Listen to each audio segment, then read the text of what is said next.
Assalamualaikum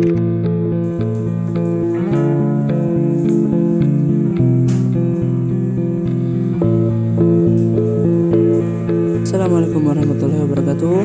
Hai teman-teman, perkenalkan namaku Alvin Anandas Cipto, mahasiswa Universitas Islam Negeri Sunan Kalijaga, Yogyakarta. Adapun program studi yang saya ambil yaitu ilmu hadis.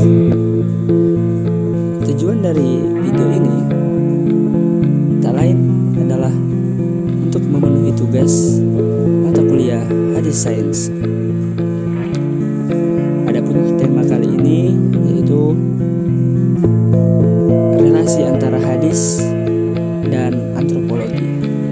Maka dari itu teman-teman sekalian, judul yang saya angkat kali ini yaitu hadis tentang gaya berpakaian Nabi Muhammad SAW, kajian antropologi terhadap pakaian di Jazirah Arab.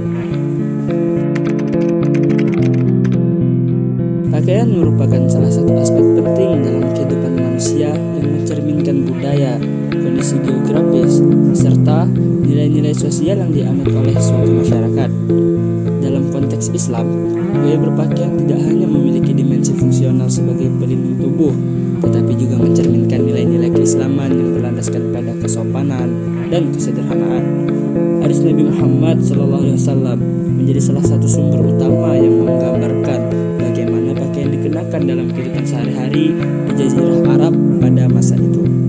Kajian antropologi terhadap hadis-hadis yang membahas gaya berpakaian Nabi Muhammad SAW dapat memberikan wawasan mengenai faktor-faktor yang mempengaruhi bentuk, jenis, dan fungsi pakaian di masyarakat Arab pada abad ke-7.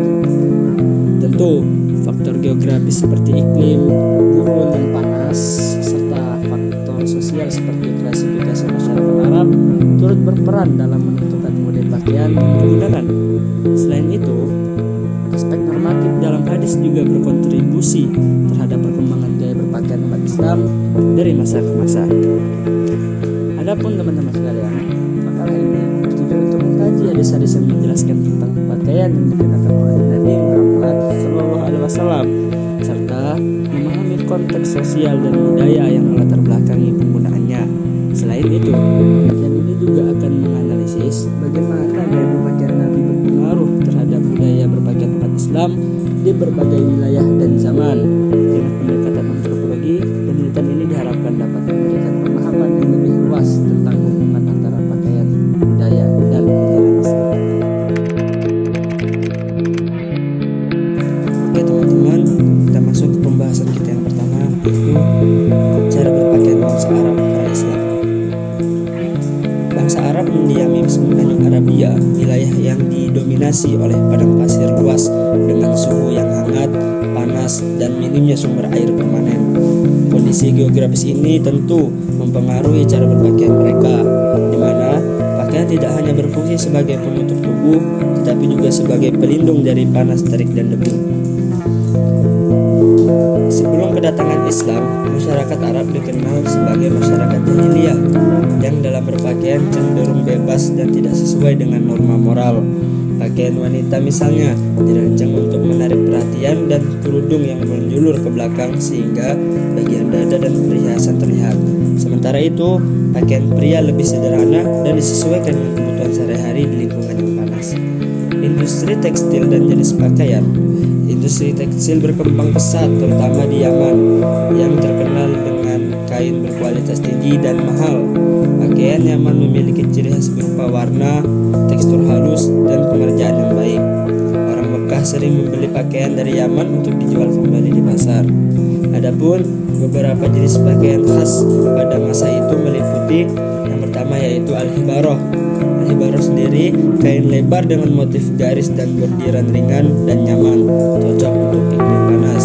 Yang kedua yaitu khaftan, pakaian dengan bagian depan terbuka dan kancing di dada, digunakan baik dalam keseharian maupun peperangan. Dan yang terakhir yaitu khamisah, pakaian berbentuk persegi, umumnya berwarna hitam dengan ukiran khas yang membedakannya dari jenis pakaian lain. Secara keseluruhan, kondisi geografis yang panas dan kering semenanjung Arabia berpengaruh besar terhadap bentuk dan bahan pakaian yang digunakan. berpakaian harus ringan, longgar, dan memberikan perlindungan dari panas serta angin gurun. Hal ini menunjukkan bagaimana lingkungan alam mempengaruhi budaya berpakaian masyarakat Arab sebelum Islam. Sekarang kita memasuki pembahasan kedua, yaitu cara berpakaian Nabi Muhammad SAW. Pakaian yang dikenakan oleh Nabi Muhammad SAW mencerminkan budaya Arab serta kondisi geografis jazirah Arab yang panas dan kering, sebagaimana penjelasan kita yang pertama tadi. Secara umum, pakaian beliau bersifat sederhana, longgar, dan nyaman, sesuai dengan iklim gurun yang membutuhkan pakaian yang dapat melindungi dari terik matahari serta memberikan sirkulasi udara yang baik. Adapun beberapa jenis pakaian yang sering digunakan oleh Rasulullah SAW berdasarkan hadis antara lain, yang pertama yaitu imamah atau sorban. Nabi sering mengenakan sorban berwarna hitam, terutama saat berkhutbah. Sorban ini kadang dipakai dengan penutup kepala atau milfar atau tanpa milfar. Beliau melilitkan sorban di kepala dan membiarkan ujungnya terurai antara kedua bahunya. Yang kedua yaitu gamis atau jubah panjang. Pakaian ini menjadi pakaian yang paling disukai Nabi karena sederhana dan nyaman. Yang ketiga, jubah Syam. Jubah Syam buatan Syam yang digunakan Nabi memiliki lengan sempit.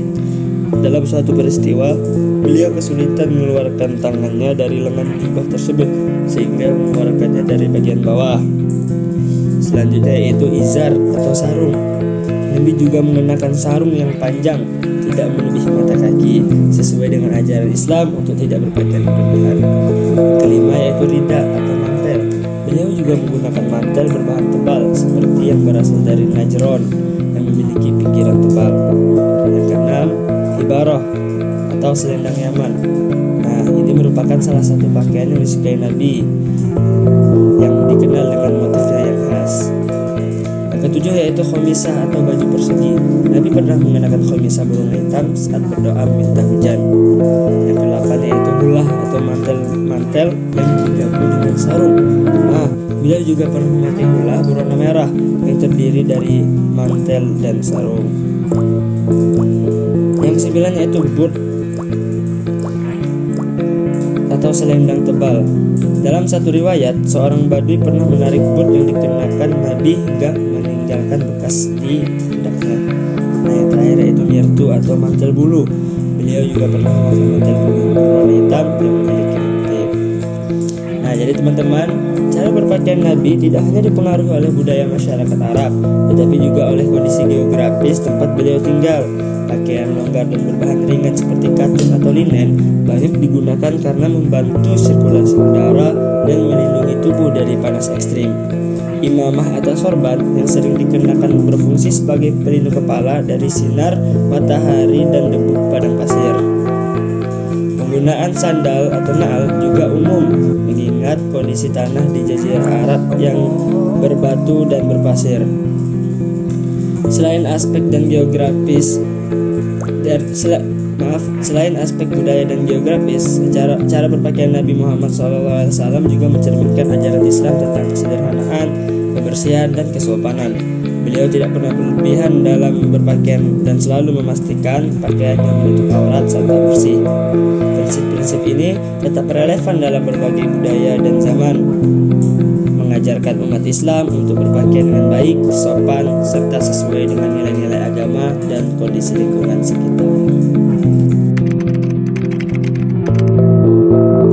Baiklah teman-teman, sekarang kita masuki pembahasan yang ketiga, yaitu konsep akhlak berpakaian dalam Islam. Dalam Islam, berpakaian bukan sekedar kebutuhan fisik untuk melindungi tubuh dari panas, dingin, atau bahaya luar, tetapi juga memiliki makna spiritual dan moral yang mendalam. Islam mengajarkan bahwa pakaian merupakan bagian dari akhlak dan identitas seorang muslim. Berpakaian dengan baik dan sopan tidak hanya mencerminkan kepribadian seseorang, tetapi juga merupakan bentuk kepatuhan terhadap ajaran agama. Nah, secara umum, konsep berpakaian dalam Islam dapat ditinjau dari dua aspek utama, yaitu akhlak dan fikih. Dari segi akhlak, Islam mendorong umatnya untuk mengenakan pakaian yang sopan, bersih, dan tidak berlebihan sebagai bentuk penghormatan terhadap diri sendiri dan orang lain. Berpakaian dengan baik juga mencerminkan etika sosial yang diajarkan dalam Islam, seperti kesederhanaan, kesopanan, dan menjauhi sifat sombong atau riya. Sementara itu, dari aspek fikih, pakaian harus memenuhi syarat menutup aurat sesuai dengan ketentuan syariat masing-masing. Bagi laki-laki, aurat yang wajib ditutup adalah antara pusar hingga lutut, sedangkan bagi perempuan, mayoritas ulama berpendapat bahwa seluruh tubuhnya adalah aurat kecuali wajah dan telapak tangan. Kepatuhan terhadap aturan berpakaian dalam Islam bukan sekedar norma sosial, tetapi juga merupakan bentuk ibadah dan ketaatan kepada Allah. Sebagaimana disebutkan dalam hadis Rasulullah SAW, seseorang tidak boleh melihat atau memperlihatkan aurat kepada orang lain yang bukan mahramnya. Islam juga melarang pakaian yang terlalu ketat, transparan, atau menyerupai pakaian lawan jenis, karena hal tersebut bertentangan dengan nilai-nilai kesopanan dan etika dalam berpakaian. Dengan demikian, berpakaian dalam Islam bukan hanya soal menutupi tubuh, tetapi juga mencerminkan akhlak, kesadaran sosial, dan kepatuhan terhadap ajaran agama. Seorang muslim yang memahami konsep ini akan berusaha memilih pakaian yang tidak hanya nyaman dan pantas, tetapi juga sesuai dengan nilai-nilai Islam, sehingga dapat menjaga kehormatan diri dan meningkatkan ketakwaan kepada Allah. Oke teman-teman, kita sudah memasuki beberapa pembahasan dan sekarang tibalah kita menyimpulkan pembahasan-pembahasan kita dari awal. Jadi, dalam Islam tata cara berpakaian diatur dalam kaidah fikih yang berlandaskan prinsip kesopanan, kesederhanaan, dan menutup aurat. Kaidah fikih yang relevan dalam berpakaian adalah al-adah muhakkamah, yang berarti kebiasaan atau adat dapat dijadikan hukum selama tidak bertentangan dengan syariat. Prinsip ini menegaskan bahwa pakaian yang dikenakan seseorang harus tetap sesuai dengan norma-norma Islam, meskipun model dan bentuknya dapat beradaptasi dengan budaya setempat. Nabi Muhammad mencontohkan cara mengenakan pakaian yang bersih, rapi, dan tidak berlebihan, seperti jubah, kain, izar, dan sorban. Meskipun pakaian beliau mengikuti budaya Arab pada masanya, beliau tetap menanamkan nilai-nilai kesopanan, menutup aurat, dan menghindari kesombongan dalam berpakaian. Ini sejalan dengan kaidah fikih bahwa berpakaian hendaknya tidak menimbulkan sifat sombong, libas asyumukh wa at-takabur. Dalam konteks masyarakat modern, model pakaian telah berkembang pesat dengan berbagai gaya dan tren. Namun, prinsip utama dalam berpakaian tetap harus mengacu pada nilai-nilai Islam, yaitu menutup aurat, tidak menyerupai pakaian lawan jenis, serta tidak berlebihan atau mencerminkan kesombongan. Oleh karena itu, meskipun seseorang mengenakan pakaian yang berbeda dari zaman Nabi Muhammad SAW, selama pakaian tersebut tetap memenuhi syarat syar'i, maka diperbolehkan. Dengan demikian, cara berpakaian Nabi Muhammad SAW dapat dijadikan pedoman dalam berpakaian di era modern, menyesuaikan dengan budaya dan perkembangan zaman tanpa meninggalkan prinsip-prinsip Islam. Sekian dari saya. Assalamualaikum warahmatullahi wabarakatuh.